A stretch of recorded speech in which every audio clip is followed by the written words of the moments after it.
Hello, how are you? This is Halima Tele, your girl from Mombasa. Today I just want to talk a little bit about the status of the nation in terms of economically, in terms of the political structure that we have. So basically I want to talk about this impeachment of Rigiji that is on the hand as at now. Many things have happened. We have seen the 11 things that were... what were those? Is 11 things nini? Okay, we saw 11 allegations brought to the chambers. The National Assembly passed the allegation. We went to the Senate. My view as Halima Tele, I think that was unfair. The 11 allegations were unfair because if we are to vet other members of parliament and our executive, I think the same allegation will hold everybody. And the way the system is being used to impeach Rigiji, it's very unfair, and I think it is they are infringing his right as a Kenyan. So in short, I think I saw the national chambers. It is for the first time in the Kenyan history we saw a full national chambers with all the MPs. These MPs will never come together when it is matter regarding the Kenyan people. Recently we had the Gen Z demonstration. A lot of people were killed. We saw quarry dump, bodies were dumped there, but to date we have not seen any security apparatus coming to discuss this. Our member of parliament did not even host a meeting to discuss on these agendas of the Kenyan people. But today they are together, they are fully in the chambers to impeach Rigiji. So what I'll say, Rigiji's impeachment is not legit, and we really don't like the way the entire situation is. Our prayers is that the rule of law and the constitution has to be followed to the letter. Another thing we saw, the National Assembly, the person who is moderating the impeachment is Moses Wetangula. As per Rigiji's statement, Moses Wetangula is I would say a shareholder in the Kenya Kwanza government. You go to the Senate, Amason Kingi also is a shareholder of this government. So how do you expect that these both houses will give a fair hearing to Rigiji? What is that one big thing that the Kenya Kwanza cannot sit down in the boardroom and discuss? This is something about the deputy president and his party. It is not a national issue. It has to be sorted out by the Kenya Kwanza and the UDA team. Because the person who appointed Rigiji to be the deputy president is the president of Kenya. Whatever Rigiji did, it is something they should have discussed in the boardroom for the betterment of this country. Kiukweli nikizungumzia kuhusu impeachment kwa undani, mtu ambaye alileta hii motion katika national chambers ni Mutuse, lakini tulivyoona katika cross examination Mutuse was not even sure of what he was saying. Alitable mambo mengi sana, but he was not able to bring defense. So this was something that was just cooked, and I don't think there unless there's something else that we Kenyans we don't know. Lakini kama ni zile vitu zilikuwa tabled katika national chambers, those are not legit reason to remove Rigiji. Kiukweli wakati wa siasa, unajua mimi pia nilisimama katika kiti cha MCA wadi ya Potrees, eneo bunge ya Changamwe, kaunti ya Mombasa, na nilikuwa katika mrengo wa Kenya Kwanza. William Ruto alipeana promises nyingi sana. Na katika promises moja ambayo alitupatia ni kusema hatawahi kukubali mdogo wake ahujumiwe ama adharauliwe na watu wake wa ndani. Lakini kulingana na hii impeachment tumeona mtu kama Oscar Sudi, tumeona mtu kama Gladys Boss-Sholei wakiongelelea kuhusu Rigiji, wanamkosea heshima deputy president. Ikiwa hawawezi mheshimu Rigiji, wanaheshima kweli na hiyo ofisi ya deputy president? Hiyo inamaanisha hawakumheshimu. Kitu cha pili, William Ruto alitupatia promises nyingi sana na alitumia jina la hustler. Tukajua tumepata kiongozi ambaye anaelewa matakwa yetu, kiongozi anaelewa matatizo yetu, kiongozi ambaye anajua vilio vyetu. Lakini sasa hivi ukiangalia kila kitu kimeenda mrama. Economy yetu sasa hivi haifanyi vizuri. Kila kitu kiangalia Wakenya wanalia, maduka zinafungwa, biashara watu wanafunga. Sasa nikiongelelea kuhusu zile promises alitupatia kama Wakenya, nafikiri ametu let down sana. Watu kama sisi ambao tulikampeni na jina lake, tukijua ni mwenzetu, lakini ametu let down sana. Nikimnukuu rais wetu, alisema kwamba anataka kuleta a broad based government. Serikali ambayo itajumulisha kila mtu. Kama anaweza kuleta watu opposition ndani ya serikali afanye kazi na wao, Ni nini kikubwa ambao Rigiji amefanya haezi samehewa? Tuendelee na hii broad government ya kuleta Wakenya pamoja. Naona sasa haileti akili nzuri kusema I want to create a broad based government that will involve all Kenyans, and here you are fighting your own deputy president. It doesn't add up. So this entire thing is just political. Kiukweli tuangalie, tuwe wa kweli na tuwe wawazi. Katika serikali ya awamu iliyopita ya Uhuru Kenyatta tulikuwa na mawaziri wengi ambao ni Wakalenjin. Hao ni watu ambao walikuwa wameteuliwa na William Ruto mwenyewe. Rigiji kutetea watu wake wa mlima hakuna kosa. We always say siasa is local. Na ndio sasa hivi ukitaka kusimama, watu wanaangalia eneo lile unatoka, wanakuja watu wangapi, naweza kushikana na nani ili tuweze kuchukua ikiti. It is not from the blue. Lazima unaangalia Central Province, what is the population. Unakuja unasema Rift Valley, population yenu ni gani? Ndio mna match mform chama cha siasa ambao mnaweza pata kiti.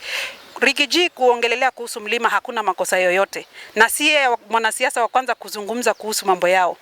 Watu wote wanazungumza kuhusu eneo ambao wanatoka kwa sababu pia watu wanawaangalia, na kura nyingi ambazo zililetwa katika Kenya Kwanza zililetwa kutoka mlima wa Kenya kwa niaba ya Rigiji. Kwa hivyo tusidanganyane, hakuna kosa lolote amefanya, na kiongozi yote ambaye anapigania eneo la kwake hakuna makosa. Kiukweli sisi mwanzo tujilaumu sisi kama Wakenya. Viongozi ambao tuliwateua hawatufikiri, hawatujali wala hawatushughulikii sisi kama wananchi. Kwa sababu ingekuwa wanashughulika na sisi wananchi, kitu cha kwanza ungekuwa wanasema ni formation ya IEBC. Leo hii wameimpeach Rigiji. By bad luck, rais afe. Tunamwachia nani nchi? Tunamwachia Wetangula for 60 days. After 60 days ni nini ambayo inafanyika kwa Wakenya? Kitu cha pili, tungekuwa tumewaona kama kweli wanatupenda sisi na wanatuhudumia na wanaturepresent wakati tulikuwa tunazungumzia issue ya Gen Z, issue ya Quarry Dump. Hata watu wengine hawajui, watu wako hii Nairobi hawajui what is happening. Unaona? So kama tunataka kubadilisha katiba, kitu cha kwanza, sisi as Kenyans tumekuwa overrepresented. Ukienda katika Senate, tuko na maseneta 20 ambao hawakuwa voted. Hao walikuwa nominated na president. Hao masenators ni kama a bullet for hire. They will always shoot the direction which the president want. Ukienda katika National Assembly, the same, tuko na nominated. Hizi ni slots ambazo tukisema tunataka kubadilisha katiba. Hizi ni slots ambazo tunafaa tuziban kwa sababu hawa ni watu hawahudumii Mkenya yoyote, hawa represent Mkenya yoyote. Wao wako pale kwa sababu ya kunini? Ya kumhudumia the executive. So kama ni kubadilisha katiba, mwanzo waangalie mambo ya IEBC. Ndio huyo mtu ambaye ameleta hiyo mswada katika National Assembly, tuambie watu wake wamrecall. Kwa sababu tatizo ambayo iko Kenya saizi na ekonomi hii, ningekuwa tunaangalia vile tunaweza inua wanabiashara wadogo. Ningekuwa tunaangalia vile tunaweza leta foreign investors tuwa support wafanye biashara. Tungeangalia vile tunaweza kupeana license ziwe cheap ndio watu waweze kufanya biashara. Mambo ya kuongeza term limits, hiyo ni kitu ambazo iweko katika kaburi ile sahau kwa sasa. Mimi nilisimama na chama cha Tujibebe, party leader wangu anaitwa Mheshimiwa Kabogo. Na kama umesikia mambo yote yametajwa katika shareholding, nafikiri hujasikia jina la Mheshimiwa Kabogo likitajwa kwamba ako na shareholding yoyote. Kwa hivyo sisi kama Tujibebe, we are very proud. Hatukuingia katika Kenya Kwanza ili kuchukua shares. Tulikuja kwa sababu tulitaka kuhudumia wananchi na tuwapatie huduma ambazo zinafaa. Kitu ya shareholding, tuseme kama Amason Kingi, ndugu yangu ni wa kutoka Kilifi. Kilifi ni eneo ambalo lina matatizo mengi. Kama unajua Kilifi kuna matatizo mengi.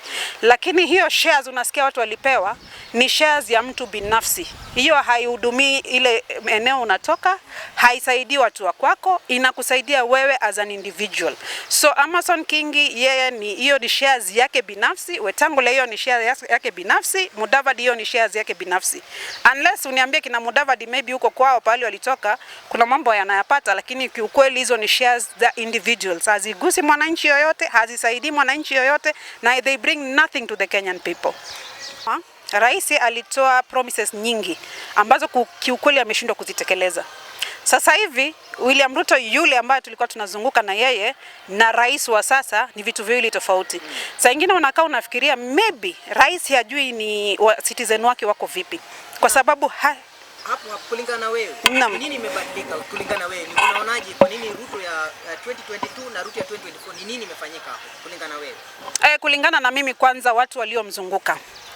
Ako na watu ambao wamemzunguka ambao majina yametajwa. Hawampatii advice nzuri. Kama nani? Ngetaja mmoja kama mtu mmoja ambaye ametajwa kwa jumla ni Faruq Kibet, ambao si mtu yuko katika serikali lakini jina lake limetajika sana. Na ndio hawa ndio tunasikia ndio advisors wake wakubwa. Tuko na mtu kama Oscar Sudi, ni pia ni mwandani wa rais, lakini ukiangalia matamshi na vile zile vitu ambao anapost katika social media, unajiuliza huyu ndio kiongozi ambao tunategemea alete maendeleo katika taifa ikiwa haya ndio mazungumzo yanaletwa. Kwa sababu ukiangalia hata zile vitu yeye mwenyewe binafsi amepost kuhusu hii impeachment, ni kama alikuwa mpaka anapangia muda ya lini Rigiji atatoka katika kiti. So kama hawa ndio wandani wa rais wanavozungumza katika mitandao vya kijamii, unatarajia hii Kenya tuko katika the right direction? Haiwezekani. Mambo mengi yamebadilika. Tuseme kama hii story ya Chief SHA and NHIF. Hapo nilikuwa nakuja. Naam. William Ruto alituambia kwamba hatahakikisha Mkenya wowote atapata matibabu kamili, tena matibabu ya bei nafuu. Naam. Kulingana na wewe, unaona kwa nini rais ameondoa NHIF akaleta hii SHA? Kulingana na wewe ni nini? Je, iko upande wa Mkenya ama ni biashara ya mtu fulani ambaye ameletwa inaondolewa ile ya NHIF? Kulingana na wewe. Kiukweli ni siasa na ni biashara ya mtu, kwa sababu huwezi kuniambia ati ni kitu ya kumfaidi Mkenya. Kwa sababu ingekuwa ni kitu ya kumfanya mfaidi Mkenya na tuone kidogo kuna utepetevu pande ya NHIF, ingelikuwa ni rahisi kubadilisha watu, kuenforce NHIF, implement zile vitu ambao unataka zikuwe kwa SHA. Ungeziongeza tu kwa NHIF na tuendelee. Kwa sababu ni kitu ambacho tumeweka muda mrefu, tumelipia muda mrefu. Huwezi kuja tu leo kesho useme unataka kubadilisha. Ni nini kikubwa ambao unataka kubadilisha ambao hukuweza kuiweka katika NHIF? Naona ile tu NHIF tunge upgrade, lakini kuleta SHIF na SHA and then you want to ban NHIF makes no sense. Na mimi ningependa kuambia Wakenya wajitokeze. Tukisema tujitokezeni tulete matakwa yetu, sisi Wakenya tunafaa tujitokeze. Unajua sisi tuko na ile kasumba ya ukabila ambayo inatusumbua. Ukizungumza ambayo Raila Odinga, utaona watu wa Raila wameamka, but watu wanafaa wajiulize, Raila Odinga anakusaidia? Mimi ni Mkalenjin, japo nimelelewa Mombasa, mimi ni Mkalenjin. Ruto akikaa katika kiti ananisaidia nini mimi vipi? Hakuna msaada anapata. Ni lazima tushikane sisi kama Wakenya, tuweke ukabila mbali na tushike hawa watu watufanyie kazi ile ambayo tumewateua. Na nafikiri kitu cha kwanza nasema sasa hivi tungangane IBC yekwe. Na tungangane tuanze kurecall these people. Na mtu wa kwanza ambao tunafaa tuanze kumrecall I think ni huyo ambaye analeta hiyo mswada wa kuongeza term limit. Kwa sababu huyo hana mafikira ya Wakenya katika akili yake. Hao ni watu ambao wamekuja pale kufanya biashara zao na tumbo zao. Mimi si ule mwanasiasa kwa kuwa nilikusupport ati siwezi kukukashifu. Akifanya mabaya tutazungumza. Unasikia? Akifanya mazuri pia tutampatia congratulations zake. Tutampatia maua yake anapofanya mazuri, lakini akifanya mabaya I will be number one ku criticize. You know, we want better services as Kenyans. Unajua sasa hivi yeye si kiongozi wa Kenya kwanza tena. Yeye ni kiongozi wa Kenya wote. So whichever party you stand ulisimama nacho, it doesn't add up now. Saizi anafaa atuangalie sisi kama wa Kenya as equal Kenyans na atupatie whatever we want. Na hata akifanya makosa tuweni wepesi kumkashifu. He's not above the law. He's just the president of the Republic of Kenya. Na hilo itakuwa ngoja ni kitiko kubwa sana. Hii impeachment ya Rigiji inatuonesha mambo mingi, kwa sababu kitu moja imetuonesha kwamba wabunge wetu hawatufanyii sisi kazi.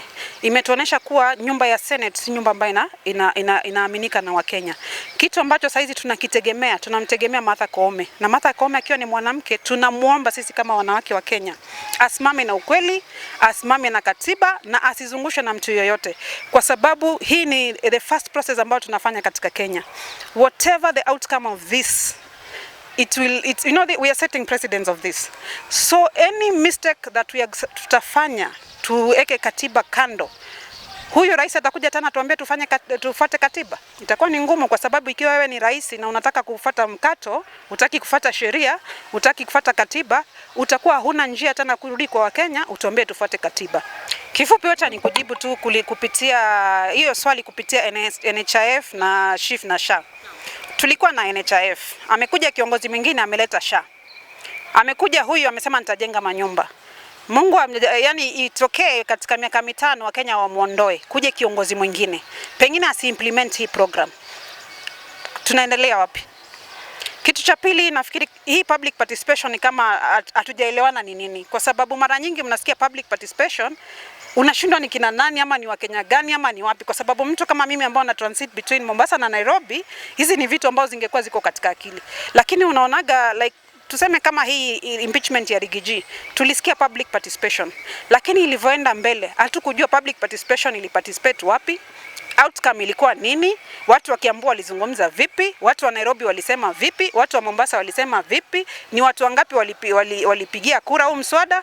Tunasikiaga tu public participation kwa TV. Hii mambo ya nyumba, hakuna public participation, hata kama ilifanywa sisi wengine hatujui. Na walifuatilia vile public participation ilienda, Wakenya walisemaje. Kwa sababu unaona huu mjadala umeenda kotini, lakini Wakenya wameshtushwa na judgment ambayo imetoka kotini, kumaanisha Wakenya wengi hawakubaliani nayo.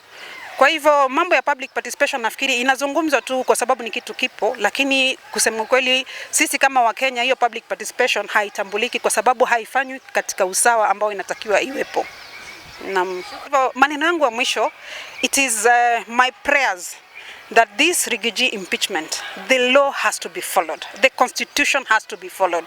It is not about the interest of the executive. It is for the interest of all Kenyans. We voted for a pair. We want this country to move ahead. We don't want to be diverted in things that doesn't matter to the Kenyan people. We need the IBC formulated. We need a lot of things. We need the president to think about the Kenyan people that he is leading. People are hungry. The taxation anashinda akiweka. We are not against the tax, but do we have that money to pay the tax? How many Kenyans people who are graduate have no jobs? Ukiangalia sasa hivi unaona waziri Mtua ameleta sijui kazi za Qatar. We agree na hizi kazi za Qatar, lakini kwa nini sisi tusivute investors waje Kenya tuwa support walete hizi jobs locally? Tufanye kazi hapa kwetu. Kwa nini they want us to go abroad? If they are in the government and they are able to bring these jobs locally, we are good to go. Kwa hivyo mimi ningesema tu William Ruto, tulikuchagua, tulikuamini, ulitumia jina la hasla, tukakuheshimu, tukasimama na wewe, tukafanya campaign na wewe. Tungependa yale mambo ambao uliambia Wakenya uyatimize. Kwa sababu ilivyo sasa yale promises mingi ulitupatia hujatimiza. Kwa hivyo mimi ni ombi langu kwamba yale promises zote ulitupatia, tafadhali zitimize na ufanye tu Kenya iwe ni nchi ambayo itasimama katika Afrika. Thank you.